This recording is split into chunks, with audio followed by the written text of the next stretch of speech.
자, 반갑습니다. 이번 시간에는 우리가 이제 사실 청나라에 관한 진도는 다 끝이 났어요. 이제 지금까지 배운 내용들 사실 계속 서양사 중심으로 보다가 짤막하게 여기가 청나라 파트가 들어가는 부분이어서 근데 짤막한 것 치고는 안에 사건들이 좀 많았죠. 그래서 좀 간단하게 의미만 짚어보려고 해요. 그러니까 지금 이 영상 안에서 각 사건의 세부적인 내용들을 다 다루진 않을 거예요. 그런데 각 사건들이 큰 틀에서 어떤 의미를 가지고 있는지 정도만 짚을 거예요. 이걸 짚어드리는 이유는 뭐냐면요. 역사는 그래요.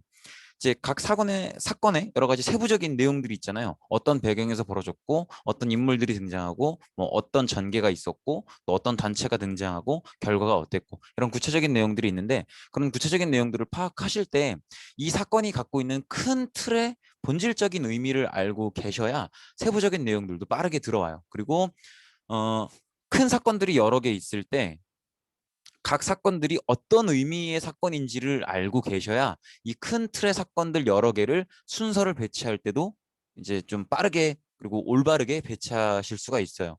왜 그러냐면 사실 역사 문제를 푸시다 보면 순서 배치하는 문제가 되게 많이 나오거든요. 근데 늘 말씀드리지만 역사에서 순서 배치하는 문제를 내는 이유는 연도를 외워달라는 게 절대 아니에요.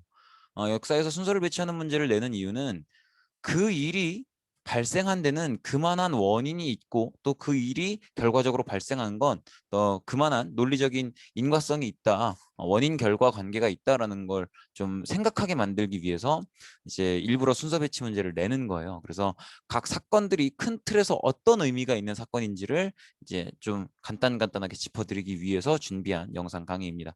그렇게 보시면 되겠고 아무래도 우리가 이제 청나라 역사를 다루면서 첫 번째로 봤던 사건은 역시 아편 전쟁이죠. 아편 전쟁 하면 이제 영국이 청나라랑 무역을 시작하면서 계속 손해를 보니까 이 손해를 메꾸기 위해서 아편이라는 마약을 팔기 시작하죠. 여기에 반발한 청이 이제 아편을 더 이상 못 팔게 하고 영국 상인들이 갖고 온 아편을 빼앗으니까 이게 원인이 돼서 벌어진 전쟁인데 어쨌든 큰 틀의 의미는 영국이라고 하는 서구 열강 제국주의 국가가 이제 청나라를 침략한 열강의 침략을 당한 그런 사건이라고 볼 수 있겠죠.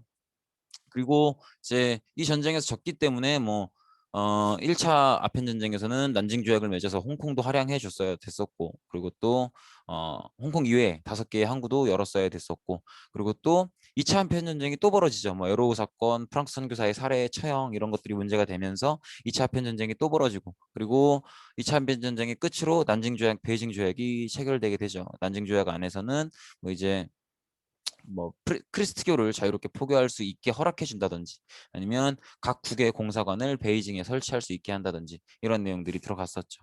그리고 아편 전쟁 이후에 사람들의 삶이 더 힘들어지면서 발생했던 게 태평천국의 난이었죠. 그래서 홍수전이 시작을 했었고 기본적으로는 이제 청왕조를 만든 만주족에 대한 반발이었죠. 그래서 한족의 나라를 만들자. 그리고 기독교의 영향을 받아서 뭐 신분제 폐지, 또 남녀 평등, 또 토지 균등 분배 이런 것들을 주장했었죠.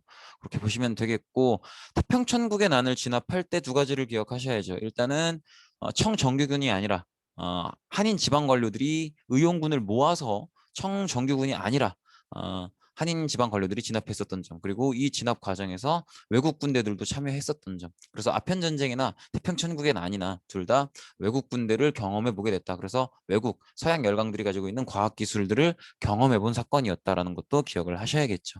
그래서 벌어진 게 서양의 무기 기술을 배워보자는 양무운동이었죠.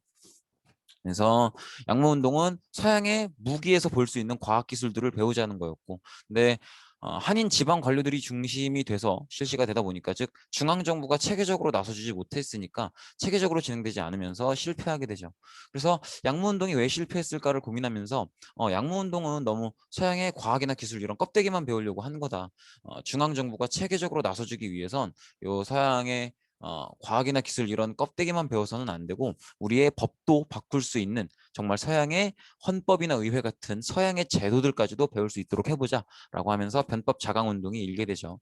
그래서 인물도 기억해 주시면 좋겠죠. 양모운동을 주도했던 건 뭐 진국번, 이홍장 이런 인물이었다면 변법 자강 운동은 캉류웨이, 뭐 또 량치차오 이런 인물들이 주도를 하죠. 그래서 서양의 헌법이나 의회 같은 서양의 제도들을 배워보자. 하지만 이것도 잘 안 되죠. 그리고 이제 어 양문동의 실패를 입증했던 건 청일전쟁의 패배였죠. 그리고 청일전쟁 이후에 청나라가 더욱더 약해지면서 외세의 간섭도 더욱 심해지죠. 그래서 외세의 간섭을 몰아내기 위해서 국민들이 들고 일어서게 되죠. 그게 의화단 운동이었죠. 그래서 서양을 몰아내자라는 운동이 벌어지고 이걸 또 서태후가 응원해주죠. 서태후가 응원을 해주는데 이걸 이제 영국에서 자신들에 대한 도전 이런 식으로 받아들여서 영국, 프랑스, 뭐 러시아, 독일, 미국, 일본 이런 여러 개 8개의 나라들이 동맹을 맺어서 청나라를 공격해 들어오게 되죠. 그래서 이것도 어떻게 보면 실패하게 된 거고요. 그리고 정말 개혁이 필요하다고 생각해서 오히려 보수파가 주도해서 개혁을 실시하죠. 그게 광서신정이었죠. 그런데 이것도 보수파가 주도하는 거다 보니까 의욕적이지 않게 실시를 하게 되고 그래서 결과적으로는 실패하게 되죠. 근데 지금 맨 오른쪽 라인을 보시면 아시겠지만 다 실패하고 있잖아요. 진압됐고 실패, 실패, 실패, 실패잖아요. 제대로 되는 게 없죠. 그러니까 차라리 이렇게 할 바에야 청나라를 없애버리는 게 낫다. 그리고 그동안 수천 년 동안 이어져 왔던 황제, 왕, 군주가 다스리는 시스템을 끝내고 황제가 다스리는 시스템을 끝내고 이제는 황제가 아닌 어, 그게 총통이 됐든 대통령이 됐든 황제가 아닌 존재가 다스리는 시스템으로 가야 되는 거 아니냐, 황제가 없는 시스템으로 가야 되는 거 아니냐라고 하면서 혁명이 벌어지게 되죠. 그래서 군주제를 끝내고 황제가 없는, 왕이 없는 공화정을 만들자라는 시도를 하게 되면서 이제 이 시도가 성공을 하게 되면서 중화민국이 수립되게 된다. 그 정도를 보시면 될 것 같아요. 네, 5분을 약속했는데 6분 30초 흐르고 있네요. 여기까지 하겠습니다. 이렇게 해서 청의 역사를 간략하게 정리해봤습니다. 이것만 알면 청나라 문제는 다 맞춘다 이런 거 절대 아니에요. 세부적인 내용들을 공부하셔야겠지만 세부적인 내용들을 공부하실 때 각 사건의 본질적인 가장 기본적인 의미를 알고 계시면 나머지 세부적인 내용들도 빨리 이해할 수 있다라는 거예요. 그리고 이 큰 틀의 여러 가지 사건들도 쉽게 이 순서를 이제 연결하실 수가 있고 그것 때문에 이 영상을 촬영한 겁니다. 네, 여기까지 하겠습니다. 고생 많으셨습니다.